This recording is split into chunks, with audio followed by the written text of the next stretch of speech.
মানুষ মারা গেলে পাশে বসে কোরআন তেলাওয়াত ও খাবার আয়োজন করার বিধান কি? খাবার আয়োজন করার বিধান আমি বলেছি, মানুষ মারা গেলে 40 3 দিন আর 7 দিন মানুষ ডাইকা খাওয়ানো, এটা বিদআত।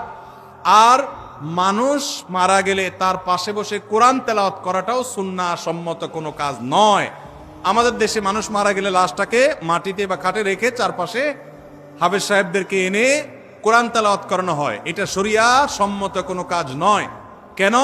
কোনো মানুষ মারা যাওয়ার পরে কি কি করতে হবে শরীয়তে বলা আছে না নাই? আছে না নাই? মুর্দার লাশের চারপাশে বসে কোরআন তেলাওয়াত করতে হবে, এরকম কোনো হাদিস তো আমি পাই নাই। এটা কোত্থেকে আসলো?